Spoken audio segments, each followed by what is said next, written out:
and stay fucked up. We'll keep them panties dropping. Timing. How many fucking weeks are we gonna do this? Bro, I'm on nightcall mode right now. What you mean? Hello, everybody. Bitches always know.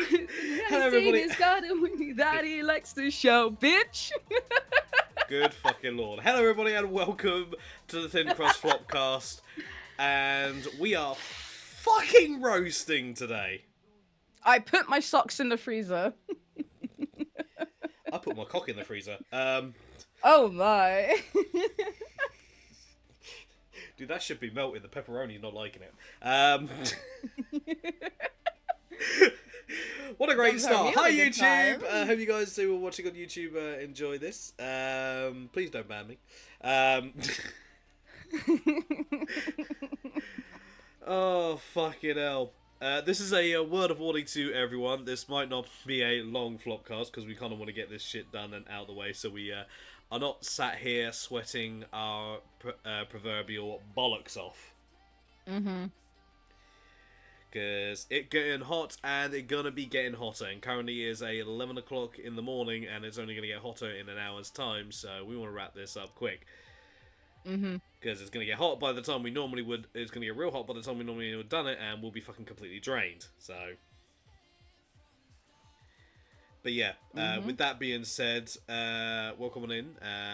We occasionally do talk about video game news, and we do try and find the truth, or at least something that might lead to the truth. Once everyone actually starts looking into it themselves. Yes, exactly.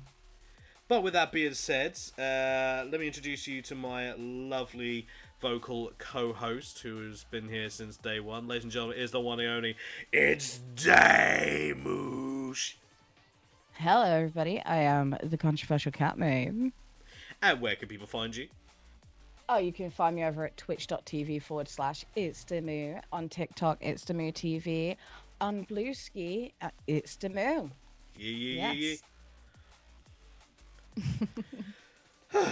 And just to put down a little date so everyone knows kind of when about the info was around, this is the 30th of June 2025. Mm-hmm. Those watching this on YouTube, you'll actually see the date in the description of when this was posted, of when this has actually happened. So I've been trying to do that with every single Flopcast since we started, just so that everyone is aware and thinks we're not talking out our arse. Although we do that anyway. We talk absolute shit! Providing none of us are actually trying to turn our arseholes into keyholes.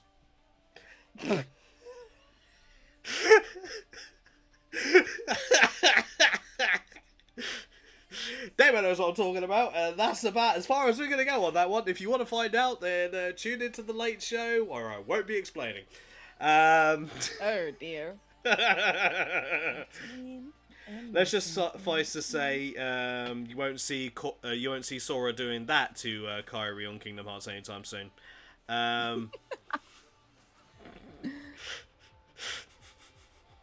Simple and clean, fucking better be.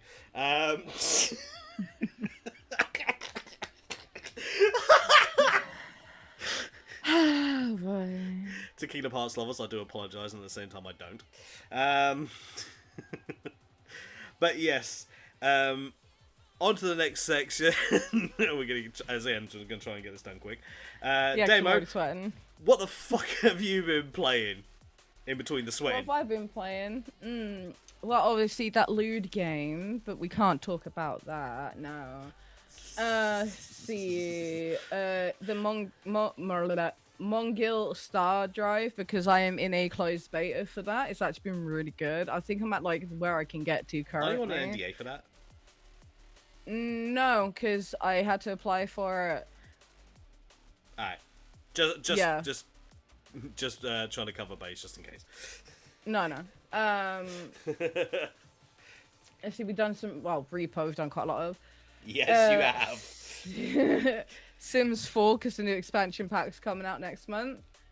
Baldur's Gate 3 as well, on and off stream.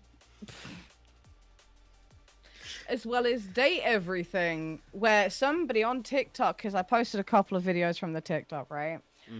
Graciously and very politely and kindly let me know that Lucinda Lavish is not a vacuum.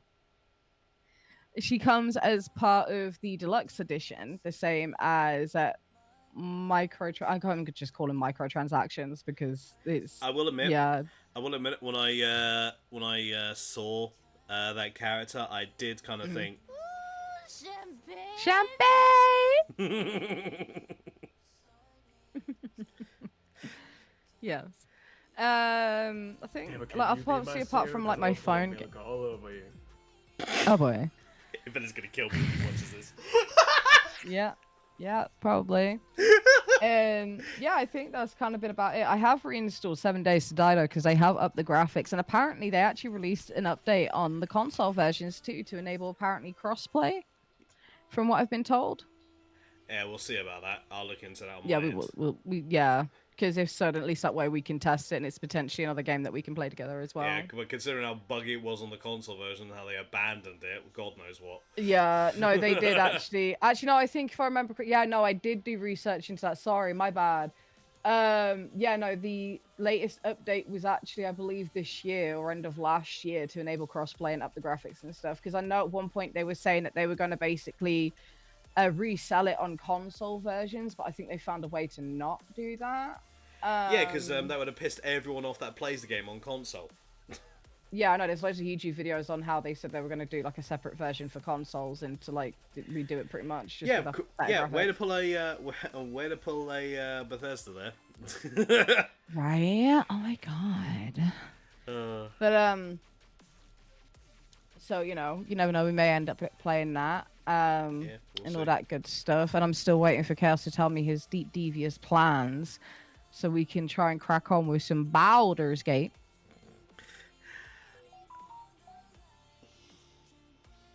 Yes, I went there. Well, if several people weren't already like nose deep into campaigns, then And you think I give shit why? I know you don't give a shit. I'm talking about other people. You'll have 1,000 campaigns before you even make it through chapter 1. I know you. Yeah, I know, but I've also completed the game a few times, so I know, but not everyone has. No, no. And the people we want to get in on it haven't completed the game or are currently part of the way through a campaign, so I don't want to get them to restart all over again of a different campaign. No, I can understand that. Yeah. To be fair, like because Plus last also- I knew, you were saying about like how after Final Fantasy was finished, you were thinking of doing it. Yeah. And so I started letting people know, and everyone's like, "Oh yeah." Yeah, I was thinking about it, but then then I kind of started thinking, it's like, well, there's already like a few campaigns already currently going. Why not let those play out a little bit longer before we do anything? Mm-hmm. So then people won't just literally be, oh, we're back at the start again. I mean, to be fair, like in terms of one of the people, she is trying to get space on her PC, but the thing is, it's glitched. Because like even though one of the games that she uninstalled is actually uninstalled, it's saying that it's still installed, but you can't uninstall it through the Windows settings. Yeah. Yeah, so I've told them to maybe get it looked into because I don't want to say a definitive answer on like what's wrong with that SSD Yeah. if there is even an issue when there might not just be, and it might just be Windows being Windows. Yeah. Anyway, getting off track. Mm-hmm. Yes, but anyway, what have you been up to? Well, I've been up to quite a few things. I've been playing some very old school games in the form of Gex, Deep Cover Gecko, from back in 1999. To another game which not many people are aware of called Tomba, or Tombi, depending on how you want to go about it. Also been playing a new Yu-Gi-Oh game I came across, Dawn of the Battle Royale on stream. And we beat Final Fantasy VII Rebirth, and I'ma just say this, motherfucking Square, y'all really wanted to give me that emotional roller coaster. Is she dead? Is she alive? Is Zack with us? Is he not? Like, what the hell? Motherfuckers. I thought we'd actually saved the bitch. Spoiler alert, by the way. I thought we'd actually fucking save the bitch.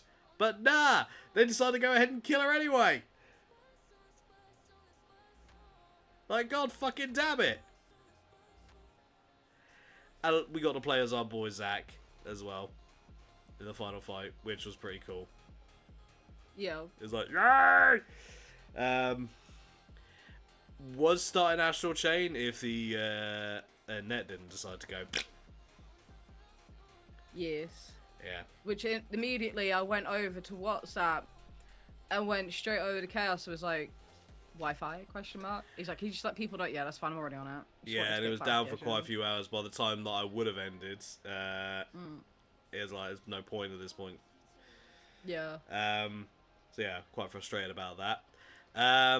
But another game we actually did manage to complete. We've managed to actually beat the all the DLC now for Pokemon Violet. So I've beaten both Scarlet and Violet and their respective DLCs. So that's another Pokemon game added to the long list of cursed name runs completed. Never actually did get to give Terapagos a cursed name because it never actually allowed me. Yeah. I'll come up with someone and post a picture about it later on.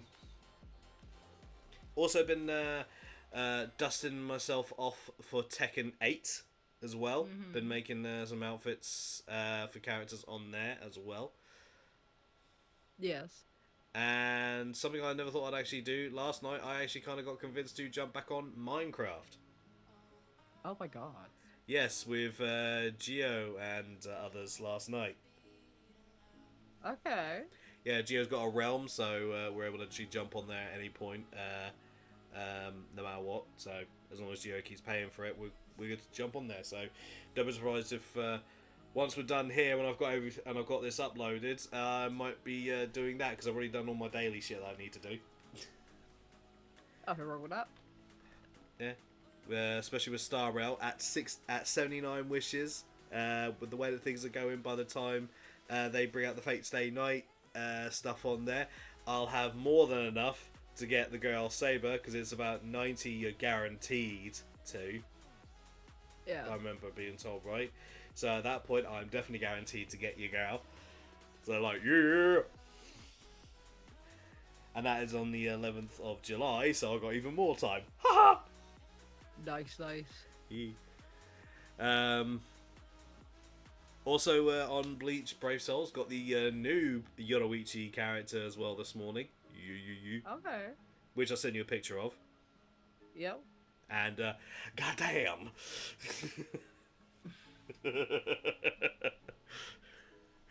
Yeah. Goddamn, they certainly know how to get things going. Oh, I can't deny that. Well, I think the only thing I can say is I love women.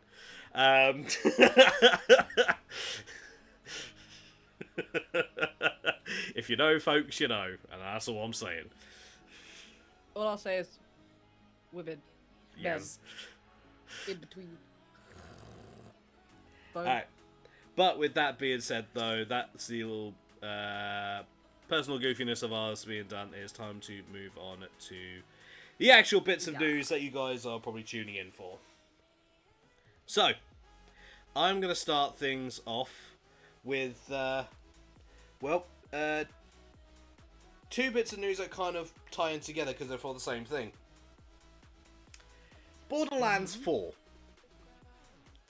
Now, considering the recent information that we found out, particularly last time, which had slipped by us, of Borderlands trying to sneakily hide some bullshit in their terms of services, some more information has actually come up in regards of the next game, which their director is trying to hype up. Which, fair, I'll give him that he's actually making the attempt. It's more than a few other directors would do. But yeah, this is coming from thegamer.com, and it reads, and this is the title of it, which is alarming: half of all Steam users won't be able to play Borderlands 4. Which is an alarming thing. Borderlands 4 has had an interesting marketing cycle with a release date being moved, and Gearbox head Randy Pitchford saying that real fans would spend $80 on it, even though the game was later revealed to cost $70. Yeah, fuck off, mate. Mm-hmm. The game's release on the recently released Nintendo Switch 2 may make you think that Borderlands 4's system requirements are a non-factor for most modern gaming PCs, but they're heftier than you might expect. As highlighted by Odd Onion 6776, great fucking name. Odd Onion, you know. Is that appealing? Like a different colour? What are we talking about? In a recent Reddit thread, Borderlands 4's minimum requirements exclude half of all Steam users. This data comes courtesy of Steam's regular hardware survey. Participation in the survey is optional, and Steam doesn't release the exact number of participants, but you'd imagine a platform as prolific and popular as Steam would easily reach the minimum number of participants for the survey to be viable. Mm-hmm. According to the survey, 52.2% of Steam users have CPUs with 6 or fewer cores. The minimum requirements to play Borderlands 4 include a CPU equal to or better than the AMD Ryzen 7 2700X or Intel Core 17-9700 processor, both of which are 8-core CPUs. Okay. The minimum requirements allow the player to play Borderlands 4 at 60 frames per second in 1080p resolution. Not meeting the minimum requirements doesn't necessarily mean you can't get Borderlands 4 working, but performance issues are likely if you play the game with a build below the requirements. This is from the writer. Their newish GPU dragged my CPU across the finish line for several years, so someone's build could compensate in other ways, in other areas, depending on their hardware. Still, players are surprised by how demanding Borderlands 4 is, especially since the series has always eschewed a photorealism in favour of stylized visuals. The heavier CPU requirements may be a result of the addition of seamless transitions to Borderlands 4, i.e. there won't be loading screens between open world zones, possibly increase the stress on the CPU.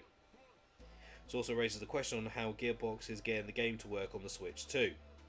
Which also then kind of raises the question, if they're able to get it to work on something that clearly doesn't have those requirements on the Switch 2, why are they forcing that on PC players? Well, this is just it. Like, There's going to be a lot of games that are going to be like that, and in today's age and economy, it's not going to be easy to, upgrade your parts and stuff like that you need. Which means the PC player base is not exactly going to be large, because there's already a lot of people that don't want to play Borderlands, especially considering how the story was in the last game. And then Gearbox's recent TOS bullshit. So the fact that there's going to be this level of a strain, it's like, who are you trying to impress? That would be my question.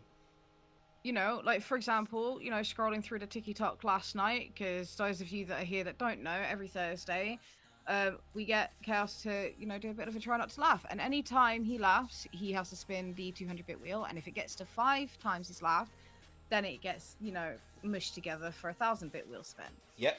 But anyway, I digress. I was like, free game, open world, survival. Oh, okay, cool, multiplayer, nice. It's just a demo for it. I look at the minimum requirements, and my graphics card is now on the minimum requirements list. No. And that makes me sad, come on.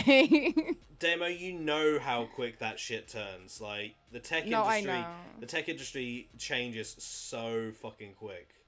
I'm not used to, I'm only just used to now, seeing everything for my graphics card be recommended. So, and I do want to give the game a shot, so you never know. I might actually install that demo and, run around with it, see how it runs. Yeah. Because obviously it'll have to be on, low to medium graphics, which I'm okay with, because it's not like it's going to be low graphics as in, what it was, say, 5 to 10 years ago, where it's going to look dog shit. So it's still going to look alright. So it's kind of interesting, how Gearbox had the gall to do this. Yeah. And it's like, when there are games who run at less, yet have more content and do better, i.e., Baldur's Gate 3, to run as an example. Man, I used to be friends with someone that was able to run the game, like Baldur's Gate 3, for example, right? When their graphics card did not meet the minimum requirements. Okay, it meant they lagged across the screen in multiplayer, like, you know, quite a bit. It happens. But they were still able to run it. And I mean, as in, like, this graphics card was, like, old. Like, I think it was NVIDIA HD something, but it's one, I know it was like a graphics card or two before the one you've got on your laptop currently. Jesus. And they were still able to run the game. I don't know how. Yeah. Honestly, I really don't understand how, but they were still able to do it. Yeah. So maybe it's a lesson to be learned. So, from, again, as I said, 2 articles in regards of Borderlands 4, so it's a segue. So, speaking of Randy Pitchford's decisions, Randy Pitchford, this is coming from PC Gamer. Randy Pitchford makes people mad again by warning that Borderlands 4 will take even longer to get deep discounts than Borderlands 3 did. And the caption for this is, sometimes not tweeting is the best option. But what fun is that? Right? Sometimes, I heard this from WWE wrestler John Cena a few years ago, and I think it applies here. Sometimes it's better to have people think you're stupid than to open your mouth and prove them right. Yeah. 100% agree. I think this might be one of those occasions where that might be applied here. Like, I'm sorry, like, oh, it's not going to go on. Like, no. You see, if it's on other platforms, technically, they don't exactly have a choice. Because if it really doesn't do that well, it's just going to turn into, what was that game that came out? I think it was like last year or the year before, and it went on sale near enough straight away after a week. You're gonna have to, I can't remember which game it was. I know we covered it, but I can't remember what game it was. I was gonna say, you're gonna have to give me a bit more than that, because there's been a few games. I know for a fact it did that poorly that it went on sale almost immediately, and didn't they then shut down the servers because of how bad it did? Yeah, I know I'm not exactly making it easy, but my memory can be quite shit. Well, the only game I know that actually suffered that badly was Concord. Yeah, but I know there was another one that we covered. Yeah. That was kind of like similar to that, but it started off with the sale going up pretty quick. Now, all things considered, the TOS sneaky bullshit, like, that's just wrong in so many levels, and I'm pretty sure, like, borderline illegal as well, and they've managed to find a loophole so it isn't. Otherwise, I wouldn't be able to put that on their TOS, but we'll soon find out. The fact that one of the things they literally said was you're not allowed to criticise them. It's like, fuck off! Exactly. Like, what, you think you can sit there like, okay, if we can't criticise your game, you can't criticise our playstyle. Literally, the counter-argument to that is, alright, we think you're a prick. If you take this video down, you'll go ahead and prove that we're right. Yeah, exactly. If you leave it up, then you actually have then you actually either A, haven't noticed, or B, you actually might actually be lying through your teeth about what the TOS is. So ergo, we can't trust you still. Exactly. Anyway. You know, and we're allowed our opinions. Yeah. But at the end of the day, to sit there and say, like, oh, it's not going to go on sale as frequently, you'll be surprised, because the second you ain't making money because of your dumbass decisions, you will want it to go on sale so you actually get sales going up. Don't be surprised, Davo. Don't be surprised if it doesn't... Because here's the thing, right? Obviously, like, they're saying that it won't go... Like, they're saying that it won't go on offer. But the thing is, it's already going to be on offer because people that have the Xbox Game Pass will be able to get it for free. Mm-hmm. Guaranteed. So, already, like, that's kind of a lie. Yeah, exactly. And if it doesn't do well, there's a chance it'll probably end up on PlayStation Plus anyway, as well. Which wouldn't surprise me. Yeah, like, Diablo 4 is coming to fucking PlayStation Plus next month. Mm-hmm. As in the regular free games that you get with just the essential version of PlayStation Plus. Like, what the hell? Yeah. But anyway, Borderlands 3 is currently 95% off on Steam right now, dropping to just $3. It's lowest priced ever, and one of the best deals in the 2025 Steam summer sale. I'm pretty sure you can find better games, but I digress. And somehow that screamingly good price has turned into yet another opportunity for Gearbox boss Randy Pitchford to annoy Borderlands fans on social media. Sales like this and Borderlands 3 showing up on console subscription programs took over 5 years from the game's launch to happen. Pitchford wrote on X. Yeah, the reason why it took so long is because people actually wanted to give the game a goddamn chance because they'd already actually enjoyed Borderlands 1 and 2. So they had high hopes for 3. The reason why it took so long is because you actually made a fair amount of money on 3. Now people don't trust you as much. Exactly. I know, because I actually enjoyed Borderlands 1 and 2. It was actually fun. It was stupid. Take advantage when it's here. Good advice. Borderlands 3 has been around since 2019, so there's a good chance you've already got it. Yeah, exactly. Like, we covered this a similar thing like a month or so ago on an article basically saying that the reason why PlayStation Plus wasn't selling as well, the games weren't that were on that month were selling that well, is because of the Digimon game that was on there. And there was a sequel, and it's like been out for ages. It's like those are the factors, but you're still blaming it.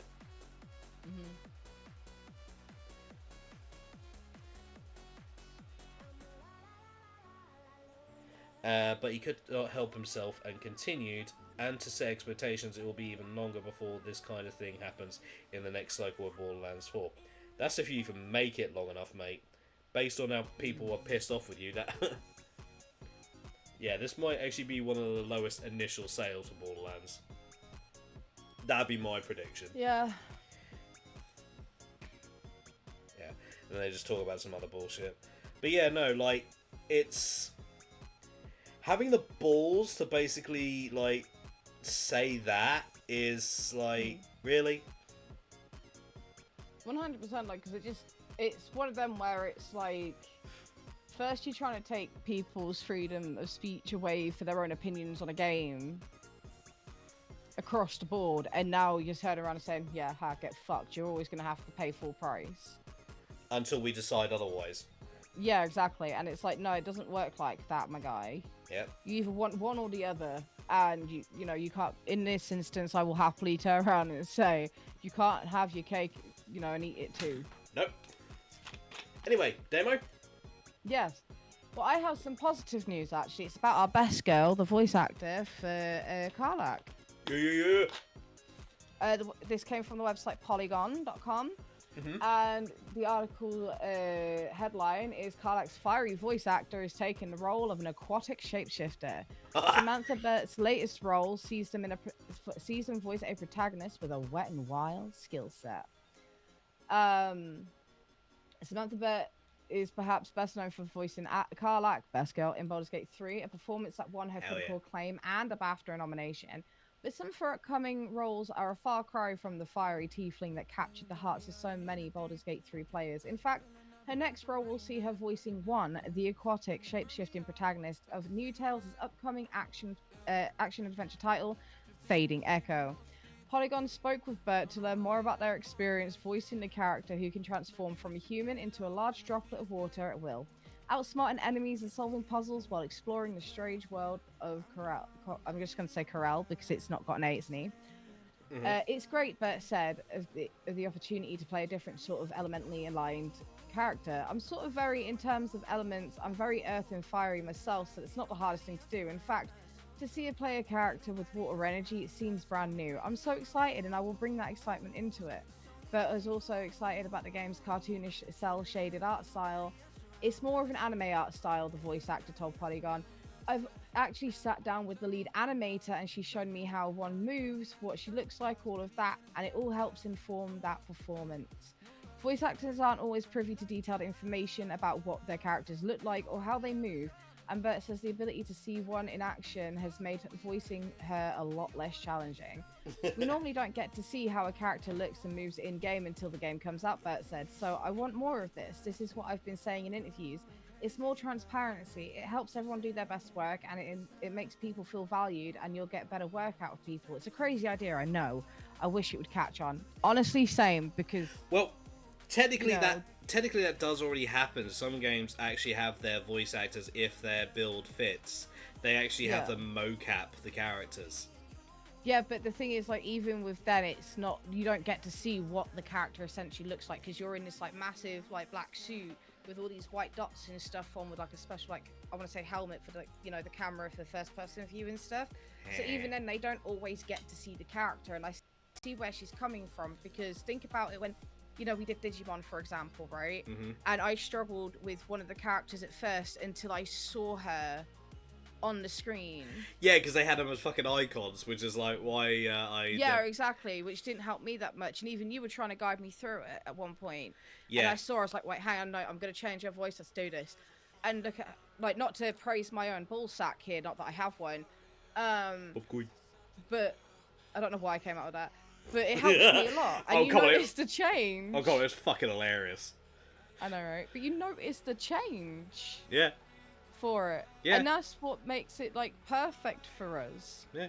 Sometimes visually seeing a character helps you more understand. Like, you know, for example, if there was a character that was, I don't know, a cosplayer, for example, and it was very evident that they were, but, you know, you'd have to visually see it, it helps it, like, along the way. Or, like, if there was a character that was, like, massively emo, you know, it's one of those, like, it helps with the voice style for that, too.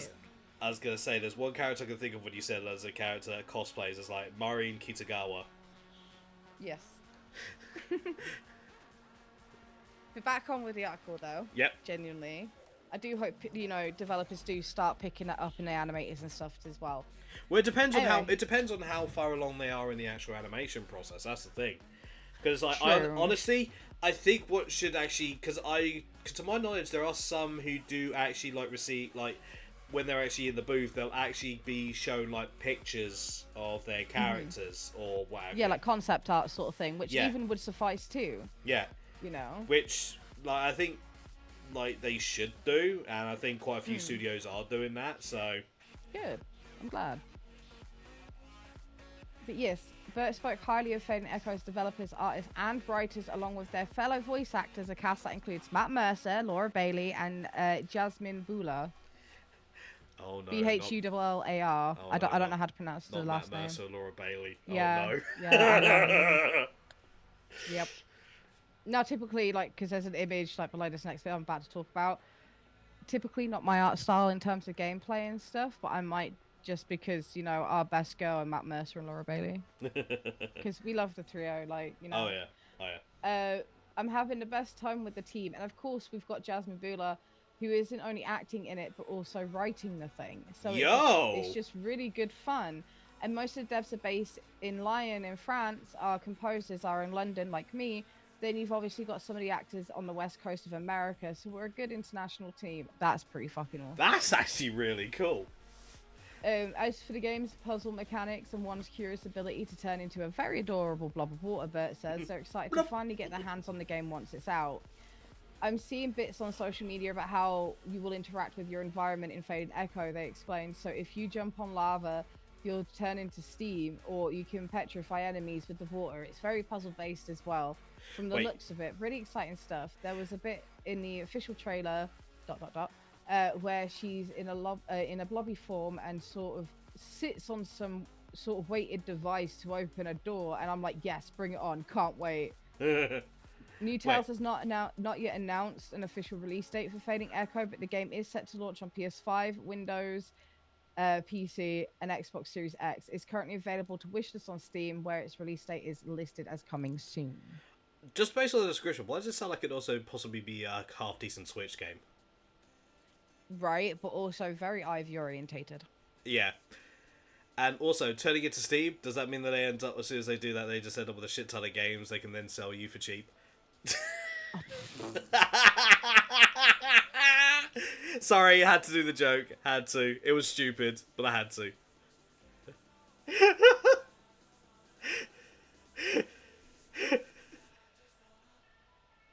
You good? Yeah, I'm good. There was like the host, everybody. My celebrity daddy, everyone. The adoption centre's just right around the corner. Oh my god. Is that all hit on that one? Mm-hmm. Well, hopefully any more news in regards to that, obviously Damo will cover, and who knows, either Damo or our beloved Ivy might actually end up playing that game. Yeah. And then we'll actually have more of a hands-on view on it. 100%. Speaking of, this actually one came directly from Ivy. This is from GamesRadar.com. Hytale Studio founder says he'd spend $25 million buying it back from Riot to get the game finished. And in his eyes, it was a maximum 2 years away from PC release, over 5 years ago. That's how much I believe in it. So, this is updated a few days ago. Original Hypixel Studios founder Simon Collins LaFlame, apologies if I butchered the name, says he'd put 25 million USD by himself to finish Hytale. That's how much I believe in it. Seemingly half-jokingly suggesting a buyback from Riot. No Kickstarter, just raw passion, high pressure and high risk taking, he said in a tweet. Reduced scope, legacy engine, PC only first, open source some parts, small team, cut unfinished features to accelerate towards beta, get players in ASAP to support development. I even already have a dozen of Hytale legacy engine veterans working with me. Damn. Damn, dude. That's what I would do, but I have not reached out. I'm just thinking about it now because of the bullying. Haha. This would be a massive challenge and impact all aspects of my life. So I'd probably need to consult my family first. I mean, I wouldn't be surprised if your family heard that passion. They probably wouldn't support you on it. Hell, they might actually advise a way to go around things. Yeah, whilst you're at it, you know, if you're feeling very compassionate, please try and get the IP off EA for American Begins Alice. I think it would cost more than 25 mil for that one. Yeah, EA's 100%. going to milk that. If anyone actually wants to buy it off them, EA's going to fucking milk that shit for all it's worth, and you know well, it. the original owner tried to buy it back.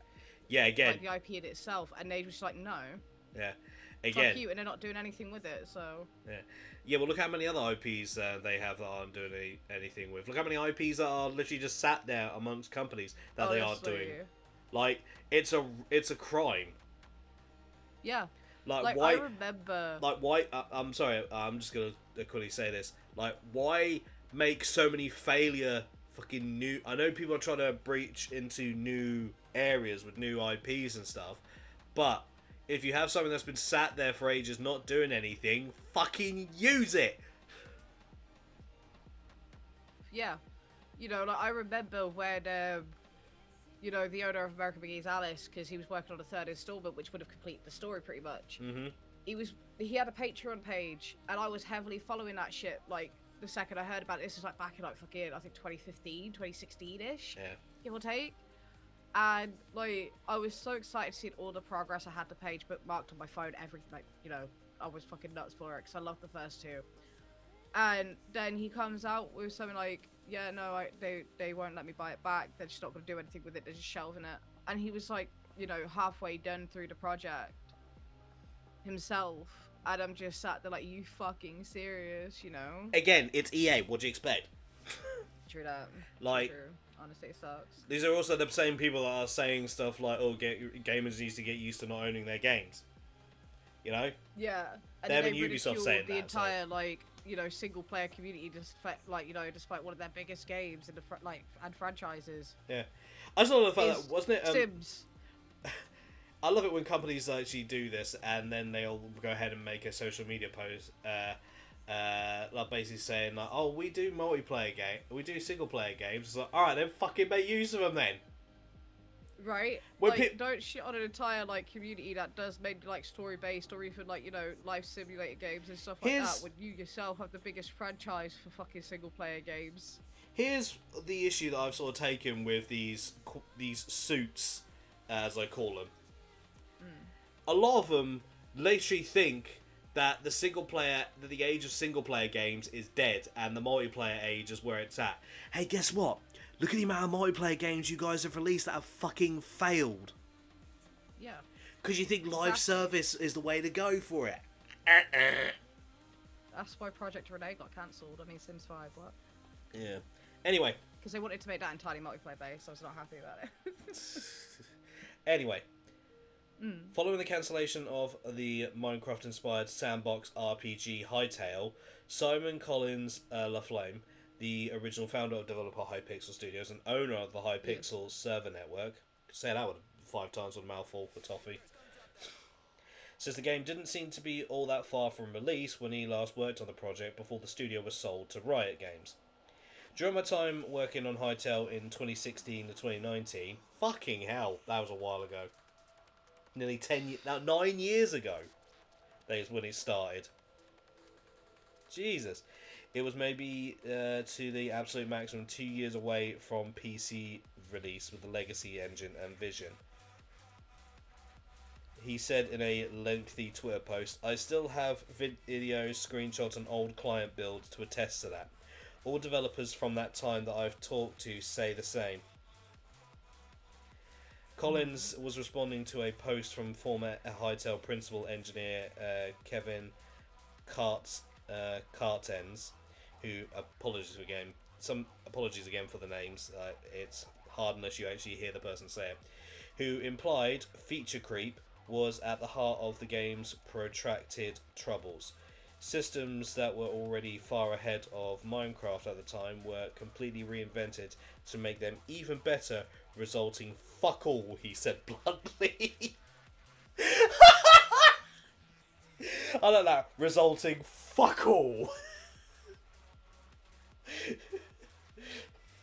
While he doesn't know exactly what happened in the past few years from his time at the helm, Collins says the team back then was locked in and cracked beyond anything, making the kind of rapid progress that you wouldn't expect from a game that was cancelled after years with nothing to show for it publicly. And this is the thing, is like so many games actually again just shut down for no fucking reason. Why? Because people behind it, because the suits want to make fucking money. Yeah. The momentum was insane. We were in the stage where ton gameplay elements were getting introduced every single week, and the game was shaping up fast towards release. He says there are already dozens of stories like this from former devs coming out in the past few days, and we didn't need to release in a perfect state, in my opinion. The assessment echoes much of the disappointment Hytale's community response to the game's abrupt cancellation, naming the studio probably could have released something and iterated it on it in a early access-like format. Instead, from the dev accounts that have been shared, it sounds like Perfect became the enemy of good and it all came to nothing after a bloated production. But that's where I kind of agree with him, though. It doesn't have to be in a polished state. Like, think about it. Like, think of Cyberpunk. Like, I know it's like an oldie here, like, you know, an oldie but goldie here talking about it. Look at Cyberpunk 2077. How bad that was on release. Yes, they rectified it by refunding people and stuff like that, like, willingly. And yes, it wasn't necessarily their fault, but the PR team's fault. Yep. You know? But look at how far the game has come now. Does it still have bugs? Of course it does. But does it have near as many as it had on day one release? Fuck no. Yeah. Well, here's the thing. I think it was because the thing is there were only a few, like in regards to Cyberpunk, like there were only a few trailers for it out there, that were made, and I wouldn't necessarily say it was the PR team's fault. It was the people above that were pushing. Yeah. And it's like again, it was like stop thinking about the money, stop thinking about the short-term investment. Think about the long-term trust and investment. You fucking morons. Exactly, and this is also like, you know, whether it's a controversial opinion or not, I'd have no idea, to be honest, but oh well. You are the controversial cat, I'll mate, sit here and say, well, yeah, exactly. You know, this is where I'll sit here and turn around and say, yeah, early access, honestly, with a lot of games, is definitely the way to go, because at least that way, you know, it, in a way, it stops people from full-on bitching and moaning. But also, I'd rather play a game that's in early access that I know that's going to consistently be worked on until it's perfected, than to buy a game at full, like, you know, full price, day one release, and it's buggy as shit. Now, I know that kind of contradicts my statement with Cyberpunk 27. However, they didn't do that though. That's the thing. Yeah, exactly. They didn't really do that. They were pushed into it. You know, that's kind of different. Yeah. But it's just one of them where it's like, I would much prefer seeing games in early access, because at least that way I know there's going to be updates for it. I know that, you know, things are going to get fixed in due time. And Yeah. even then, like, you know, think about Baldur's Gate 3. Yeah, it had its bugs and stuff when it came out. Okay, it wasn't exactly an early access. However, they were rectifying it, and they still do with the bugs. Yeah. Any bugs that they get notified about, they fix it near enough straight away. Yeah. Like, one of the things is, like, I will say this though, not all games that go into early access are good. Like, No. some games that are, like, come out in early access, there have been obviously several cases where some games have come out in early access and they've ended up being worse when they've been released. Like Concord, like being one of the prime examples, had loads of people jumping on the beta. Loads of people. Like, actually it was in the 10,000s, I believe. Yeah. But then when it came out, no one wanted it. Mm-hmm. So it's like, this is kind of where it's like, it's a catch-22. It depends on how the early access is done, how they present it, what they give you access to, and the team that's working on it, and if the suits are willing to be patient. And the shareholders. It's like, if the people that are putting all the money into it actually sort of pull themselves back a bit and let the people cook, then they might, you know, get more than they expect. Yeah. But it's not. I'm not going to reiterate like conversation that we've had several times on the Flopcast. Like, Of course not. You all know how we feel in regards of how these rich people throw money at shit thinking that it'll work when it actually doesn't. There's no need to go over the same field that we've already walked on. No, So, of course not. anyway, next. Yes.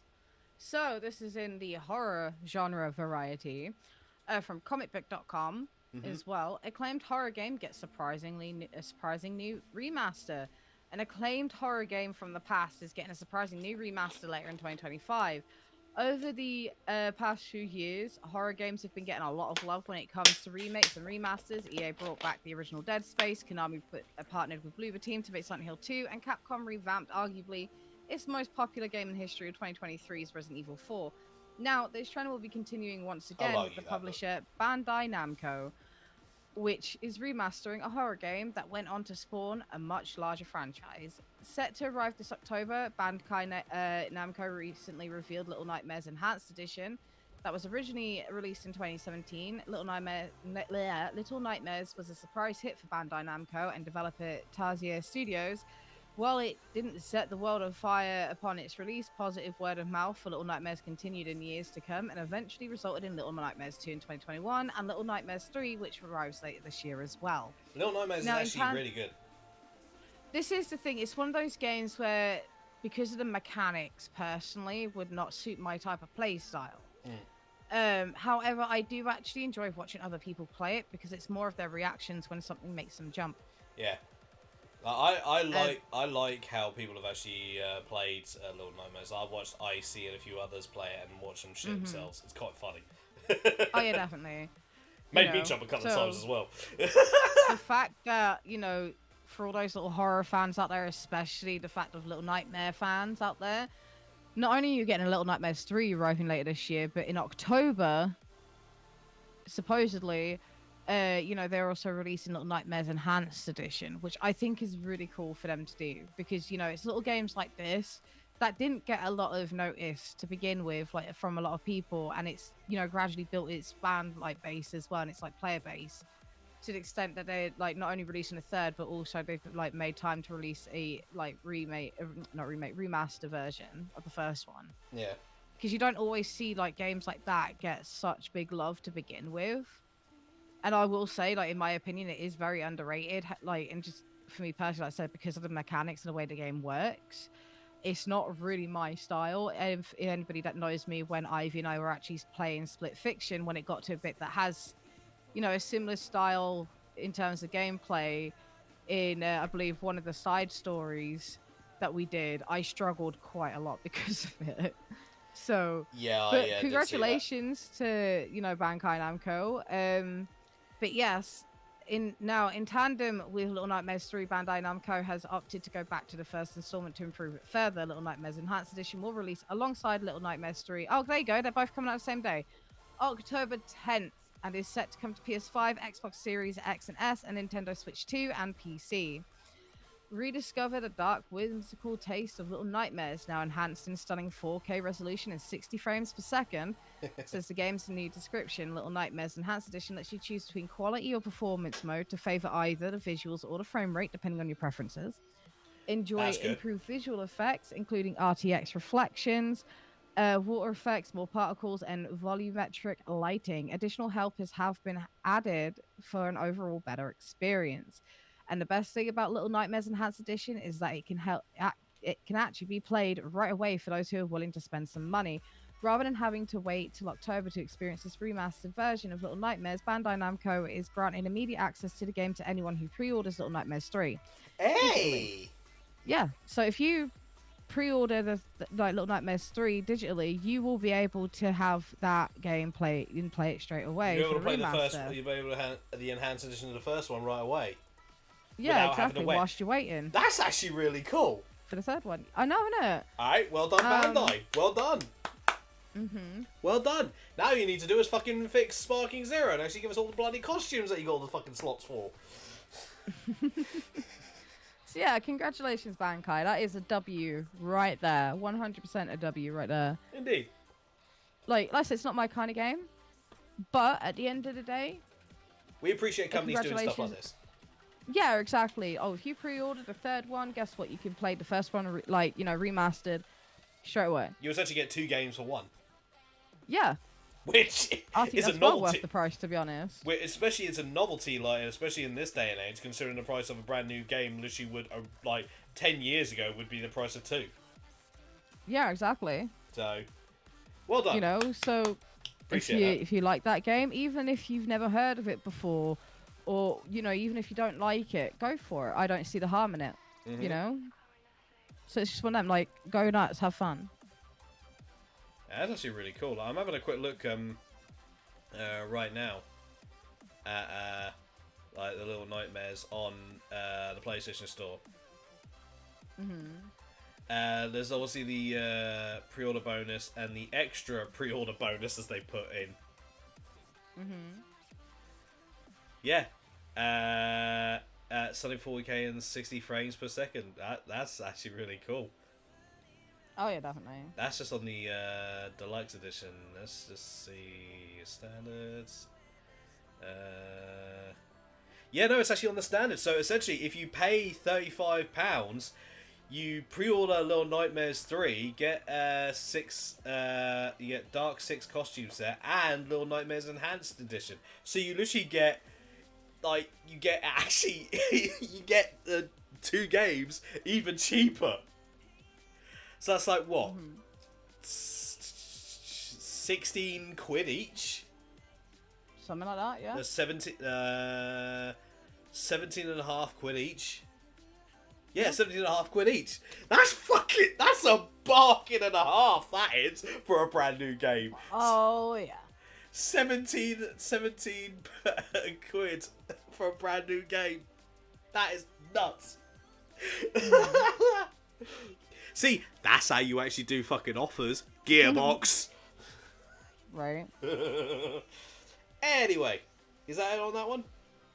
That's all on that article, yeah. Alright. So, to no one's surprise, we got Sony news. What's up with Sony? Well, they're getting sued. Oh boy. Where are they getting sued? In the Netherlands. And this is coming from Eurogamer.net, and I have looked into this because I thought, hang on, why have I not heard of anything about this? So I did a little bit of research, and this is legit. Sony sued in Netherlands over quote-unquote Sony tax. Love that. And its perceived monopoly on digital sales. Yes, because they upped the price literally for so much for no fucking reason. Sony's being sued in a Dutch class action lawsuit over artificially inflated prices on the PlayStation Store. Only they would actually get sued in every other fucking country for that, then who knows? People might actually be happy. Well, I mean, think about it. There's been talks about it, like in terms of lawsuit against him for near enough, like if not the exact same thing, but similar reasoning. Yeah. Here in the UK, and that never really took like afloat either. Like I have been trying to keep an eye on that, but nothing's really come of it. No, that same as pissed me that off. in the States and just like everywhere else. I know, right? Yeah. Anyway. But anyway, continue on. The lawsuit has been filed by Dutch non-profit organisation, apologies for the butchering of the name, Stichting yeah. Just copy and paste it into the chat. No, trust me, you'll fucking struggle with it. That's what I'm saying, like as in like in the stream chat so people know who the non-profit is. Yeah. That's what I'm talking about. At this like, on my phone. I'm not gonna try.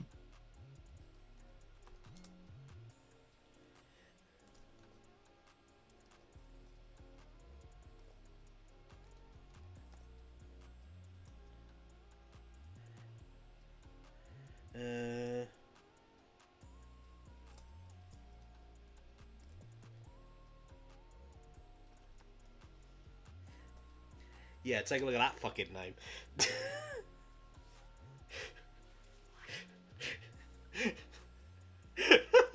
Stitching, Massashade, and Consumant.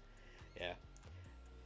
On behalf of 1.7 million Dutch PlayStation users, the organisation has accused Sony of abusing its dominant position in the console market for at least a decade. Well, fucking duh. According to the press release shared with Eurogamer, due to the increased prevalence of digital sales and digital-only consoles, the organisation claims Sony has a monopoly over digital sales, what it has dubbed as Sony tax. The lawsuit is part of the organisation's Fair PlayStation campaign, which it launched in February and attracted over 20,000 participants in its first week. Many people have noticed their increasing being pushed towards digital-only consoles since the arrival of the latest PS5 generation, said Lucia Melchertz, chair of Stitching. These consoles work exclusively with digital games rather than physical discs, yet economic research shows that consumers pay an average 47% more for a digital version of a game compared to an identical physical copy, even though Sony's distribution costs are significantly lower. In April this year, Sony raised the price of its PS5 console once again in multiple countries, including the UK and across Europe. Now, PS5 Digital Edition costs £40 or £50 or €50 more, which Sony blamed on the backdrop of a challenging economic environment, including high inflation and fluctuating exchange rates. Okay. Hey, yo, can we get a Geppetto in down here, please? We found Pinocchio, and that motherfucker be lying. The fact that Sony dares to raise prices by double digits without offering anything meaningful in return speaks volumes. Yeah, like like them breaking down Sony stars with all the offers that they used to fucking have, with all the things that actually used to, make it actually worthwhile.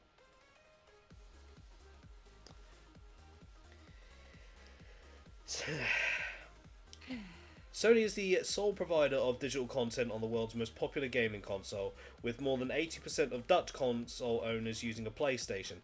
Sony is free to make decisions with little regard for competitors, developers, or consumers.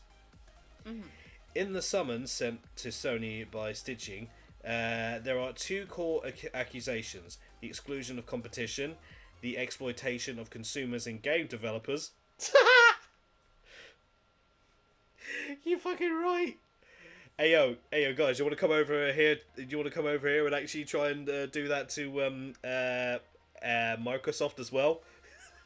So you got a good fucking case. National case, like sort of thing, because you're making some really good points here. Like, yeah, that you want to do that to actually come over here. You guys want to do that to Sony and Microsoft in the process over here? I guarantee you'll actually fucking win. You'll get the public. You get the public support. I'll tell you that much. The organisation claims PlayStation players are entirely dependent on Sony and its prices due to its closed ecosystem, while developers have limited commercial freedom with Sony setting prices. Due to this imbalance, Stitching claims consumers are paying a premium, resulting in estimated damages in the Netherlands of fucking hell, 435 million euros. This is what I'm going to say. Give me a second. I'm just going to go get my bottle out the freezer because I need someone to cool me down because that is some bullshit. Yeah, I'm not done yet, so you do. Literally though, so give me a sec. But Yeah. keep talking. A first hearing will take place later this year. The lawsuit follows a legal claim made in the UK in 2022 by ex-managing director of Which UK, Alex Neil. We've actually spoke about this, literally. Filled with the Competition Appeal Tribunal, it claims Sony was in breach of competition law due to a 30% commission on digital games and in-game purchases. The lawsuit was then given the go-ahead in 2023, and earlier this year was given the green light to proceed to trial. Alright, Demo. You know what we spoke about earlier? In regards of them being, in regards to the thing in the UK. So, yeah, turns out it's been given the green light to proceed to trial. Let's go. So the reason why we might actually not have heard anything is because they're in the process of actually getting everything sorted and prepared for trial. Yeah. That's fucking good to know. Nice and cold. Hey, Hi, Sophia. wife. Others in the That's industry nice have and also cold. received lawsuits over perceived monopoly. Fortnite recently returned to iOS devices in the US and Europe, following a lengthy battle between Epic and Apple over the latter's restrictions on purchasing methods. Well, that's to be fair. Meanwhile, last year Microsoft settled a lawsuit from players attempting to block its acquisition of Activision Blizzard due to a perceived monopoly over the industry. And look what happened. We said it'd be a bad idea, and look what happened. We were fucking right. Yep. Oh, that's nice. Yeah, that's all I got. That's the end on that one. Yes. So I'm just cooling myself off with my frozen sneak bottle with flavor water in it. No worries. Hashtag not sponsored, though I do like the brand. Not sponsored. For clarification. So this one is from gamingbible.com. Resident Evil meets Far Cry in a new horror that makes Silent Hill look like a picnic, apparently. Yes, we are, Saphira. Yes, because it's going to be really, really hot today, so we're doing it so we don't die in the heat. Anyway, Resident Evil and Far Cry fans should check out this new upcoming horror game that makes the town of Silent Hill look like a picnic. I'm always happy when a promising new indie horror title is on the way, especially when it blends two of my all-time favourite series, Resident Evil and Silent Hill, with an added hint of Ubisoft's Far Cry action. As of late, it's been a great time for fans of the survival horror genre, with the likes of Silent Hill 2 remake, Crow County, and Still Wakes Deep all arriving in 2024.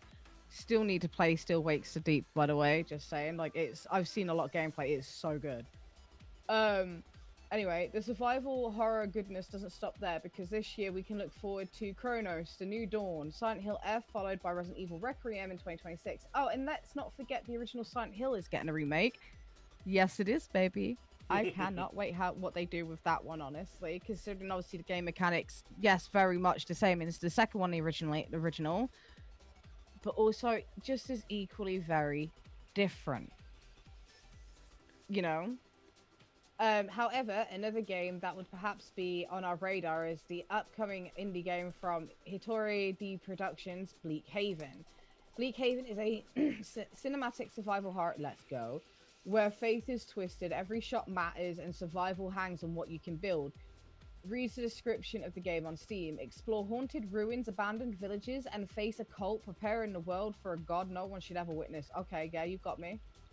Also, as well, the image that's in front of me after that little bit here, this is, bear in mind, the 18th of June, this was posted on the Twitter page from Bleak Haven, on their official, I'm assuming that's their Twitter page at least, anyway, but besides the point. Saying, just announced my new survival horror game, Bleak Haven, demo is coming early this month. Want to play before anyone else? Streamers and content creators, DM me for early access. Horror fans, like, retweet, and follow in 48 hours to win one of 10 keys. And wishlist here on Steam. Now, obviously, we're not going to be able to like and retweet that, because if I did come across that at that point, I would have done that. You know? Good night, Alex. Keep fucking... Yeah, don't worry about it. other people Yeah. do.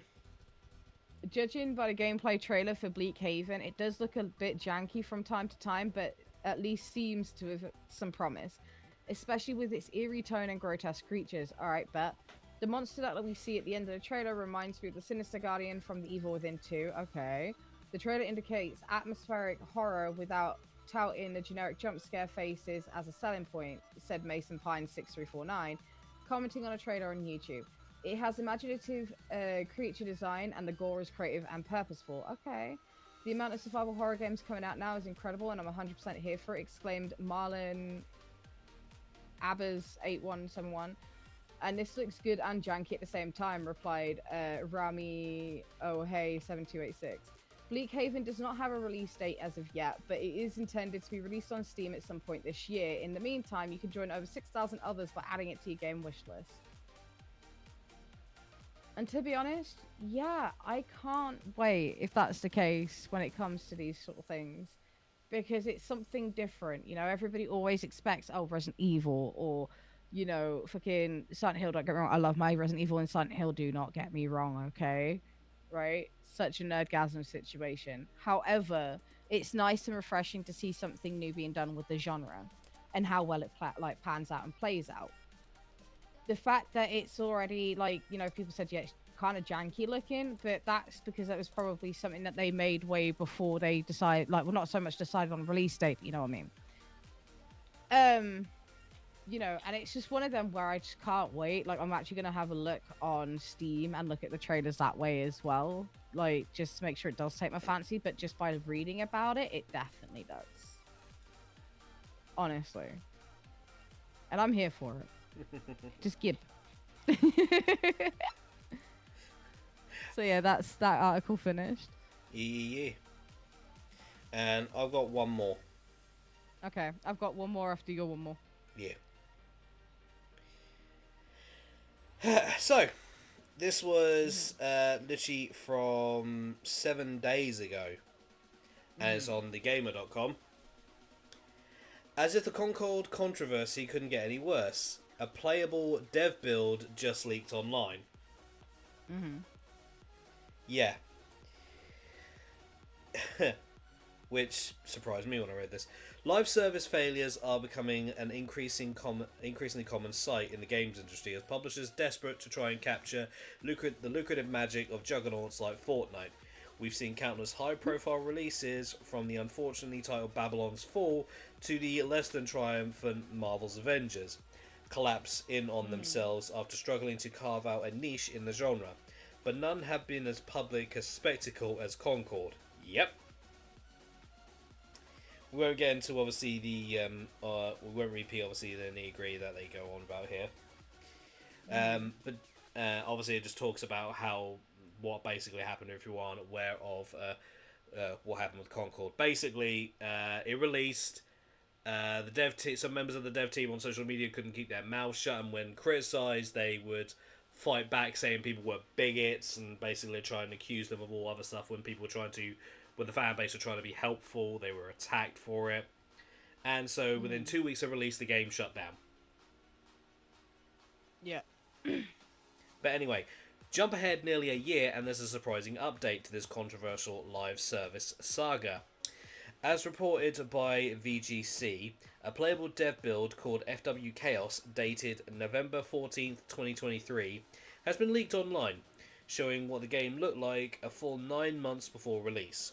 Much like with the retail version, you can't get past the login screen anymore, but since it's a pre-release build, you can enable a dev menu to bypass this barrier. VGC downloaded the build and tried out the pre-release version of Concord firsthand, but there's not much to see. You can access the Galactic Guide, viewing information on each planet, and a crew menu detailing each of the 16 playable characters. But the job board only features placeholder text, and the store expectedly offers up nothing. If they were still offering shit up in that, I'd be very much surprised. However, the settings menu does have developer options for matchmaking, so perhaps we'll see this pre-release build used to revitalise the online scene for Concord. Though it's hard to imagine the misjudged Overwatch killer with a peak player count of just 697. having nearly enough enthusiasts for such a project. The only major benefit this version of the game has is that you can actually get into the main menu. What you can do is sift through the menus of a game nobody is able to play anymore, half of which are unfinished. It's an oddity more than anything else, a glimpse into the development of PlayStation's over $200 million blunder. Fucking hell. We still don't know the full price of which they fucked up on that one. But yeah, the article saying misjudged Overwatch killer. Yeah, you ain't got to worry about making an Overwatch killer. They've been slowly doing that themselves. Yeah. Right. You go, Demo. Yep. So I had to double check when I posted this article in the Flopcast, by the way, group chat. But resurfaced behind the scenes, return to Silent Hill image raises more than a few eyebrows. Probably fun to watch drunk. Top floor, please. This is on. I know it's on IGN, and we don't always trust IGN. But some of the comments made for this, bit specifically will probably make you laugh. Alright. It definitely made me laugh. Alright, shoot. Yes. So this is updated on the 20th. Okay, no, so yeah, no, it was released on the 23rd of June. Cool. Anyway, an image from Christoph Gans' upcoming Silent Hill movie, Return to Silent Hill, has caused quite a stir, if not necessarily for the reasons its creators and Konami might have hoped. The image making the rounds isn't new. It originates from an official behind-the-scenes video on the making of Return to Silent Hill, released in May 2024. But the image is getting a new lease on life after being shared by the discussing Film X, well not Film Twitter account, and receiving over 4 million views. The images in the tweet, which are taken from a shot of a closing elevator door sliced down the middle to bring the characters appear closer together, show both James and Maria standing in a rusty lift, likely in Brookhaven Hospital. James, with the curly dark hair and a green leather jacket, is glowering across Maria herself standing with her eyes closed and her bare midriff lit up. She's wearing the original game's iconic outfit that was inspired by Christina Aguilera. Yes, that is actually the case. I can 100% back that up. That is, yes, the original outfit was inspired by Christina Aguilera in her prime time back then. What would we consider her prime time back then? A not so iconic, kind of cheap looking wig, which to be fair, the wig does look kind of cheap, and yeah. Not less no one.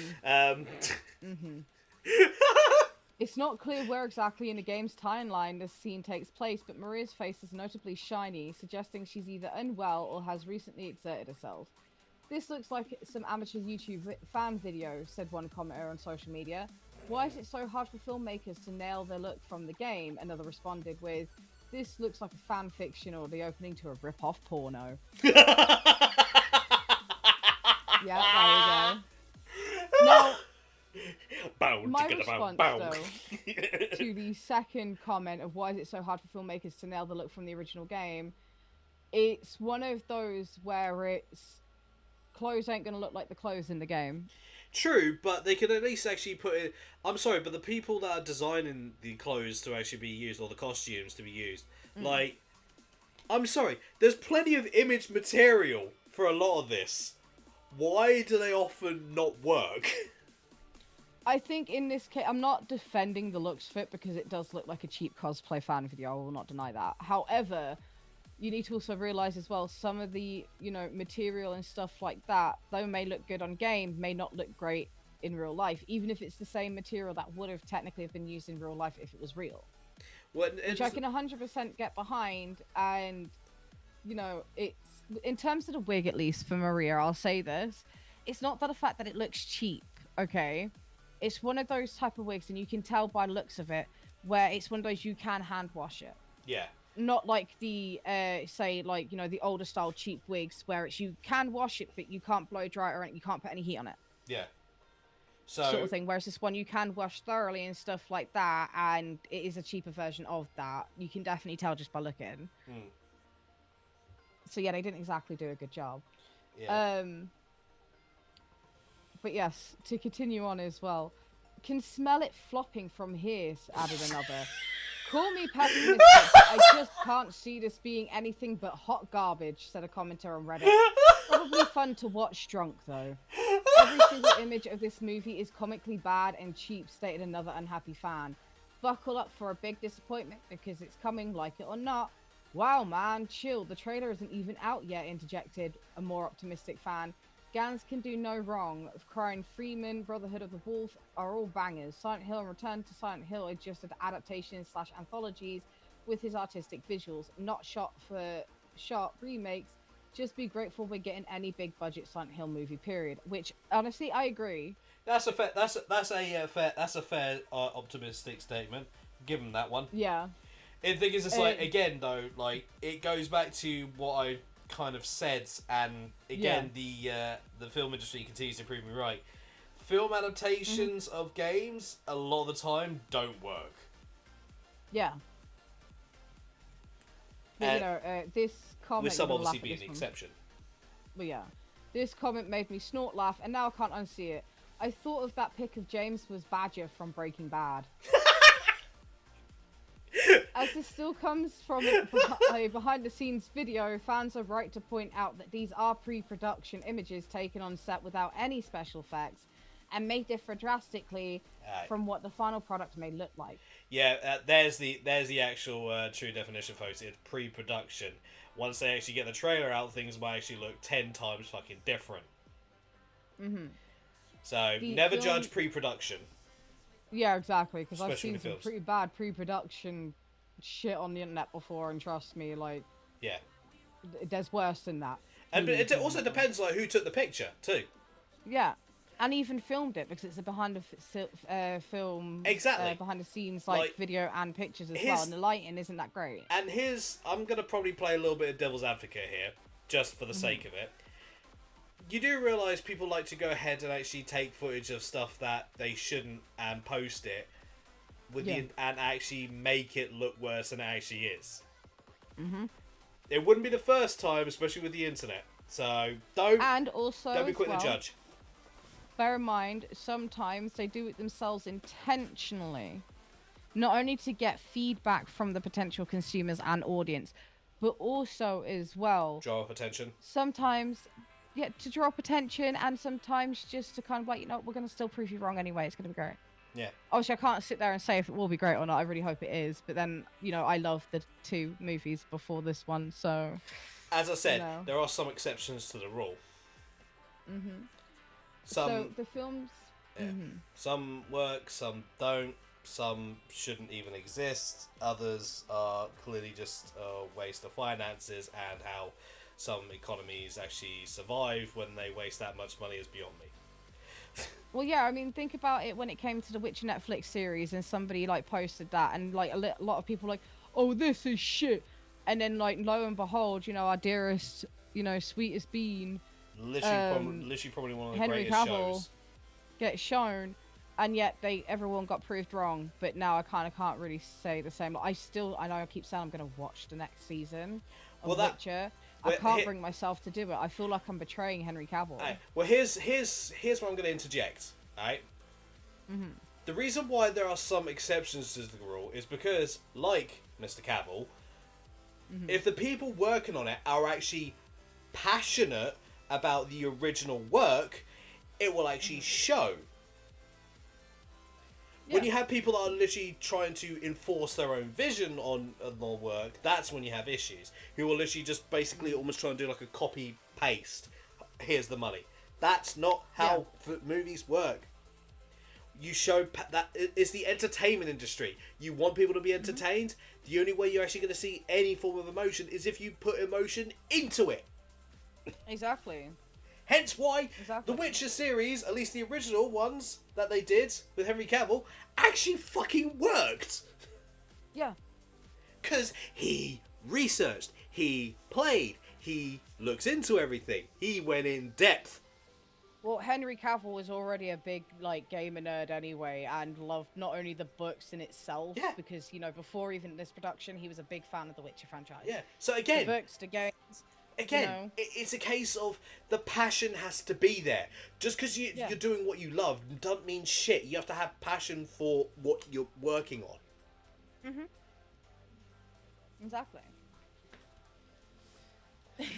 So yeah, Sorry. uh, you're fine. You're fine. It's all good. The film's plot will feel familiar to anyone who played the original Silent Hill 2 or the 2024 Blu-ray remake. It follows James, who's I'm assuming being played by Jeremy Irvin, a man broken after being separated from his one true love, Hannah Emily Anderson. When a mysterious letter calls him back to Silent Hill in search for her, he finds a once recognizable town transformed by an unknown evil, and terrifying figures, both familiar and new. It was unveiled in October 2022, but it took until May 2024 for us to get our first glimpse at a return to Silent Hill's version of Red Pyramid Thing, aka Pyramid Head. It's out January 23rd, 2026, and the folks behind the film think it'll be as true to the games as possible. Now, that is either going to make or break them saying that. Yep. Because... Never really say something like that, you know? Yeah. And that's just me personally. If I was to word something like that, it'll be the case of, you know what? I think we may have done a really decent job to get it as close to the games as possible. The way I would word it would be, we have taken inspiration to actually, and we're doing our best to actually get it close to, while making it work for films. Yeah. Because what works for films doesn't necessarily work for games. What works for games doesn't necessarily work for films. Mm-hmm. It's the case of what they can do in reality versus what they can do in fiction. So. Yeah. Yeah. But Gans' first Silent Hill movie, based loosely on the first game, follows Mother Rose as she searches for her missing daughter, Sharon, in a town where it snows during the summer. Although the screenplay was written by Oscar winner Roger Avery of Pulp Fiction fame, we thought Gans' first adaptation was a mediocre 5 out of 10, writing, "So there we have it, our worst fears realised yet again. The video game to film genre has endured more than a decade of mediocrity. Silent Hill is probably the smartest and best looking video game adaptation yet.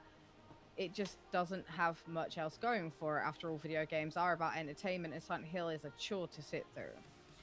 The second movie, Silent Hill Revelation, which was directed by MJ Bassett, was based loosely on the sequel Silent Hill 3, which you can definitely tell,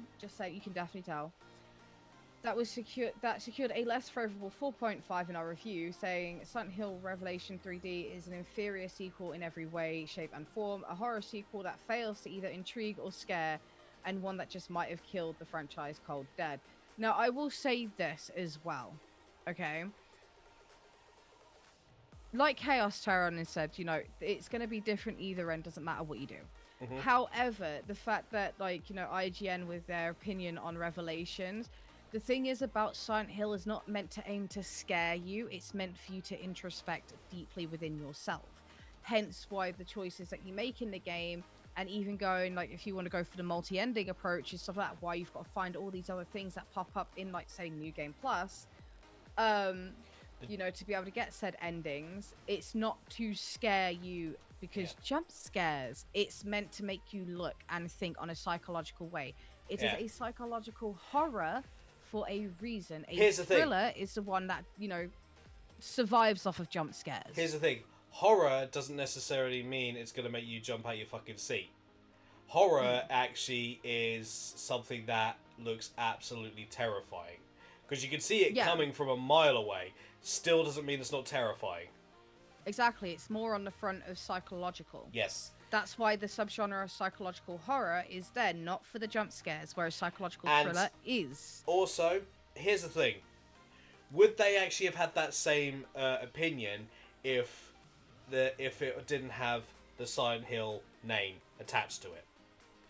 Honestly, it could either be like a better review or an even worse review. Exactly. To be honest. Exactly. This is one of the things I've literally said previously. It's like, a lot of things could easily have actually done better if they didn't have the name, didn't have, like, the franchise attached to it. They could have easily done so much better. Yeah. You know, and it's just one of them where it's like, you know, we don't all... Yeah, I did read it. But it's like... Yeah, we don't trust IGN at the best of times, don't get me wrong, because they can just come up with a whole, you know, cold blow of shit and waffle. But at the same time, they are also entitled to their own opinions from the previous movies and stuff like that. We just don't agree with a lot of their opinions. Yeah, exactly. And, you know, for me personally, I've seen both of those movies, you know, when I was a teenager, and I fucking loved them. I've even watched them again as an Yeah. adult. And you know what? Like, I think it was about 4 or 5 years ago is when And I rewatched them. I still loved it. It was still the same experience. also one thing I think they're kind of forgetting. Because Mm. granted, they're putting their view because they either went in thinking horror, thinking jump scare, thinking thriller, but it's Yeah. down to the consumer perspective. Yeah. And not just that, the games also teach you, even though it's not so much like, you know, noticeable in the movies, still, the movies and the games are there to teach you to basically, again, from your own perspective. It's down to your own individual interpretation. That's why there's still, even to this day, there's a lot of theories and debates on, you know, was James in the right for killing his wife? Was, you Spoiler know, alert. yeah, spoiler alert, even though it's very old. Well, considering most people's first, like, you have to imagine though, especially considering the current Mm. generation of gamers, their first exposure to Silent Hill is literally the remake. Yeah, you got a point. Um, but you know, and it's, you know, was he in the right? Was he in the wrong? You know, Maria, her character, like sort of situation, you know, what was her like entire like identity based on and stuff like that. But you know, the similarities between her and, again, a spoiler. This is going to be an entire spoiler part, by the way, because I cannot just reword everything in my brain right now. It's going too quick in my head. Alright, Um, Deborah, breathe. yeah. So this is your spoiler warning. 5, 4, 3, 2, 1, 1.5, 1 3/4, 1 Bro. 4/5. Go. Right. You know, like, oh, why are there similarities between you and, you know, like his wife and stuff like that? Like, what is her point in the game and all that lot, you know, and the origin meaning behind Pyramid Head, which was specifically made for James. And then later got used in other titles and stuff like that, where it doesn't always necessarily make sense. You I'm see where I'm coming from? Yeah, I'm just gonna say this. Is it bad that when I was younger and I first saw Pyramid Head, I thought, someone tried to explain to me, I went, is it just because he has a fear of PG tips? Oh boy. Yeah, I honestly said that to a friend, like, because honestly, I wasn't gonna play the game, so that was just like my thought process, Hmm. and then I just got such a deadpan stare back. I honestly would have done the same and then just rolled my eyes at you, because what the fuck? But I understand. In a way, I can understand the thought process behind that though, because like when I first like came across him, obviously this me being a little bit older sort of thing. Because those of you that don't know, I have actually played the original Silent Hill and Silent Hill 2 as a child, and scared myself shitless by playing it because I didn't know what to do, um, and stuff like that. You know, because I was just a kid. Um, My dad found it funny though. That's the main thing. He got some entertainment out of me, like screaming my head off, going, "What the fuck?" You know, especially on the first one when those I'm just gonna say like zombie dogs because that's the only thing I can think of. But you know what I'm going on about, like the alleyway with the Yeah, flying yeah, yeah, stuff, yeah. because they kept jumping out, sort of thing. It was one of those where it made me jump consistently and just scream, sort of thing. But It, anyway, I was gonna say, continuing on. is it bad that when my sister's boyfriend at the time when I was younger, when the original Resident Evil 3 game came out, they came over and they played it on my PlayStation, and I just sat there not thinking of much of it, but then I ended up having nightmares for a week after. Yeah, because your brain doesn't know how to handle it, you know? It's like, oh shit, what's this? This made me jump. Should I be feeling this way? Nightmares. So I get it, honestly. But it's like, there's so many endings for a reason, and the one thing I'm very much glad about, but I would have to do so many new game pluses for it, would be due to the fact of getting the dog ending. La woof. I like the fact they added that because it keeps it true to its core as well. La woof. Le Bouf, yes. Um, you know, and it's just like there's so many theories on, you know, where Pyramid Head came from, Alessa, like everything in between and stuff like that. And that's what I like about it, is because nobody's really ever stopped talking about it with the theories and stuff. Even before the remake was like, leaked and stuff like that, people were still coming out. I recommend my family for every horror game. Not gonna lie. Oh, for fuck's sake. Not gonna lie. Not gonna lie. But it's one of them where it's just kind of like they were getting like new updated videos like every other week from like millions upon millions of channels on YouTube and stuff like that. And it's nice to kind of like sit there and just be like, oh, okay. Or even, for instance, like the cut content videos and stuff where they've managed to somehow, I don't know how, but somehow get a hold of that cut content and be able to show us. And let me tell you, some of it, like, even though it's obviously ultra old graphics and stuff like that, but how weird that those monsters looked and stuff like that, and it's just the individual lore as well, not just behind the town and stuff, Yeah. Don't go too much into the lore, otherwise we'll be here forever, and we should have been wrapped. No, I know, that's why I'm trying to like keep it on a short leash. You're fine. Yeah, but it's one of them where it's make the decision for yourself, leave the interpretation to yourself, and honestly, if you want to do research into it, go for it. There's plenty of videos, there's plenty of Reddit, like, subreddit articles and stuff like that you can read. Or even the wiki, like the fan wiki in itself, the official website, I'm pretty sure still has the lore on it as well. Or do the smart option, reserve judgment until you actually see the trailer. Yeah. No, I was just talking as a whole in general, like consensus for Silent Hill. Like, you want to look into it, go for it. Yeah. There's nothing wrong with that. Yeah. I was just taking it back to the movie. No. Yeah. But yeah, reserve judgment until you've at least seen a trailer for yourself, and if not, you don't want to watch a trailer, that's fine. Like, just wait until it comes out, go watch it. Yeah. Have fun. And it's there to basically, psychological, remember that. And if it's that, and if it really is that bad, wait for people to make music videos on the comment section. Yeah, exactly. Because I can guarantee you, like, I'm going to like see it. I'm gonna like watch it, even if I have like a couple mates drag my ass out the fucking like my home and go to the cinema or whatever. We're gonna fucking watch it one way or another. I don't care. Oh, like, I imagine you will. I wouldn't expect anything else. Yeah. That, I believe... That is it. Yeah, that is actually going to be it.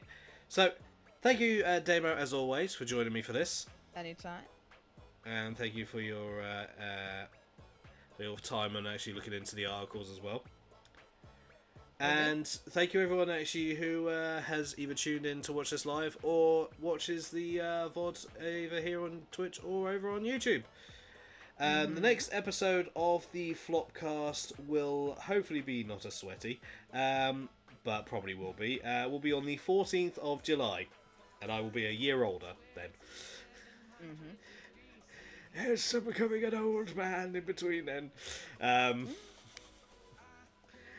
But yes, thank you everyone else actually tuned in, and we will catch you all in the next one. Just a word of warning, again, also, if you are going outside, folks, make sure you have plenty to keep you hydrated.